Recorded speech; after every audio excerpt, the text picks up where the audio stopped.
पाषाण काल। पाषाण काल को 3 भागों में बांटा गया है मेरे प्यारे बच्चे। पाषाण काल को कितने भागों में बांटा गया है? 3 भागों में बांटा गया। पूरा पाषाण काल, पूरा पाषाण काल का समय था 20 लाख ईस्वी पूर्व से 12,000 ईस्वी पूर्व। फिर आया मध्य पाषाण काल, इसका समय था 12,000 ईस्वी पूर्व से 10,000 ईस्वी पूर्व।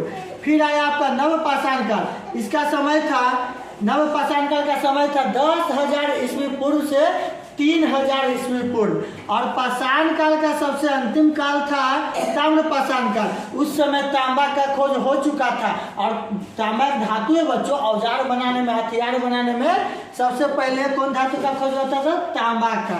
ताम्र पाषाण काल के अंतर्गत आता है। ठीक है, जब ये पढ़ेंगे तो हम लोग उसके बाद जाएंगे आधे ऐतिहासिक में सिंधु घाटी सभ्यता। सिंधु नदी पर खोजा गया एक सभ्यता था जिसका नाम पड़ा था सिंधु घाटी सभ्यता। ठीक है ना, सिंधु घाटी सभ्यता को हड़प्पा सभ्यता के नाम से भी जाना जाता है बच्चों। और इसका समय था 2550 से 2500 से 1750। 2500 से 1750, कहीं कहीं 2700 लिखा हुआ रहता है, लेकिन एग्जैक्ट मैं आपको बताता हूँ 2500 से 1750 ईस्वी पूर्व। ठीक है, और उसके बाद ये सब हम लोग पढ़ेंगे, प्राचीन काल, मध्य काल, आधुनिक काल, नेहरू काल और विश्व इतिहास। तो शुरू करते हैं बच्चों, कुछ कुछ इंपॉर्टेंट पॉइंट ध्यान दीजिएगा। अतीत का अध्ययन इतिहास कहलाता है। जो अतीत में बीत गया उसको आज हम पढ़ रहे हैं वही इतिहास कहलाता है। इतिहास के पिता हेरोडोटस को कहते हैं। मानव जाति का पालना अफ्रीका महादेश है और सभ्यता संस्कृति का पालना एशिया महादेश को कहा जाता है बच्चों।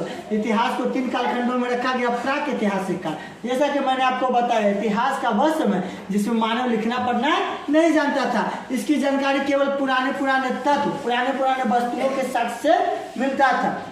इसके अंतर्गत पाषाण काल को रखा गया था। प्राग ऐतिहासिक के अंतर्गत पाषाण काल को रखा गया है बच्चों। पाषाण काल वह समय जब मानव पत्थर के औजार एवं हथियार का उपयोग करता था, पाषाण काल कहलाता था। और बच्चों पुरातत्व, विश्व पुरातत्व मतलब पाषाण काल को बताने वाले सबसे पहले व्यक्ति थे रॉबर्ट ब्रूस फुट।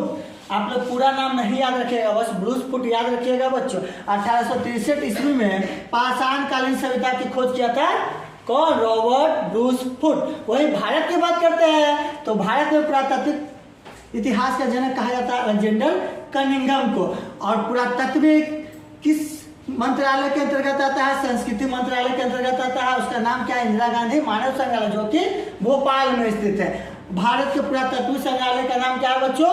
कोई भी पूछेगा तो बताइएगा इंदिरा गांधी मानव संग्रहालय, जो कि किस मंत्रालय के अंतर्गत आता है?